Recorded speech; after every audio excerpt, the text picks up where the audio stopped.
大家快看，长江水位击退，江边出现了一堆的巨石阵，一排排，这到底是怎么一回事呢？大家好，我是嘉哥，我们现在在长江二桥这边啊，前面正前方就是武汉的第二座大桥，长江二桥，然后连接着这边的徐东大街和那边汉口的武汉天地。这边这个位置也隶属于武昌江滩吧，它原来是叫做徐家棚轮渡码头啊，相信应该蛮多老武汉或者是武汉土著是对这个位置是有印象，或者是在这个地方做过轮渡的。但是很多相对来说比较年轻的，应该说没听说过这个位置啊，因为整个的这个位置已经荒废了很久。今年呢，应该说整个的气候还是蛮异常的，包括咱们面前整个的长江啊，水位也是下降的非常厉害。基本上7、8月份本来应该是一个汛期呢，然后直接进入枯水季，相当于是提前了将近4个多月、4、5个月，就是冬季才会出现的一个水位情况。咱们现在可以看到啊，随着整个长江水位的下退，退了大概有10几米嘛。咱们原来去年的时候，整个的这个时间的水位应该还在这个铁架子这个咱们在走的这个位置，今年就直接下到这下方了。然后水位下退之后，整个的铁轨原来的一个应该是废弃蛮长时间的一个铁轨，大家看一下正前方已经重见天日。咱们现在在整个这个铁轨上面走一走，直接通到长江里面。这边的铁架子，哇，这远距离看着还没有那么震撼，这近距离好高呀！这已经原来在汛期的时候都是在长江中浸没的，所以说等到枯水期看时间蛮久，都是锈迹斑斑。正前方这一排巨石阵，原来都是上面是铺的有铁轨的，跟这边前方的大船相连，供整个火车的通行的。这边就是废弃的铁轨，只有2条轨道啊，上面铺的枕木了什么的已经没有了，就剩下一些裸露的大石头、小石头块子。大家都知道，原来在武汉是有一句谚语的，叫做武汉有一怪，火车需要轮渡载。原来大家如果是想从北京南下到广州坐火车，可不是像现在这么方便省时的啊。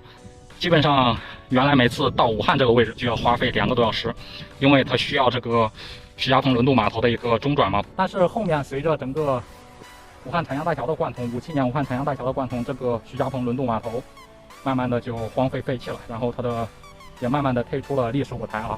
之前这个铁架咱们看相关的报道还是说非常有历史的，1913年的正宗的汉阳造啊，那就是民国时期的，到现在2022年应该有100多年吧，120多年的一个历史。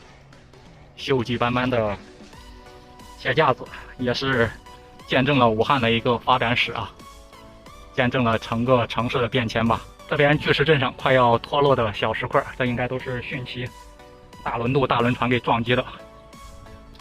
整个的水位降了之后，原来波澜壮阔、一望无余的长江江面，真的是看起来小了很多啊。沿着整个江滩边走一走，看看能不能捡到什么好货、大物。这边还直接浮出了水面一块大石头，像不像江中小岛？咱们登岛，这是江城岛，咱们登岛当一下岛主，跳过去。我去，这4周还都是被水给围着的啊，只有这一片是裸露了出来。这边的武汉号可以看得清清楚楚的。这是有个大鱼跑了吗？咱们在江边走着走着，突然发现一宝贝。这是谁的大铁锅吗？哇，这个大圆锅，这里面还有，这是什么东西？这黄不溜秋的，这原来应该是海绵了什么的，这还能接收信号，这丢丢丢丢丢丢，发射那个摩斯码还是什么的。这个锅我能不能拎走？放这儿吧，万一有人要呢。这边有条大鱼，估计搁浅了什么的，已经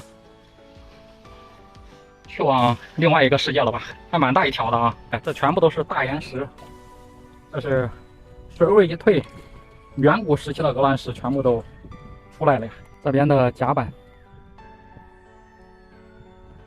这原来的轮渡船全部都是封起来的，不让上，这边围栏围起来了，包括这边铁门全部都锁起来了，咱们就不上去拍摄了。我去，这是在干啥？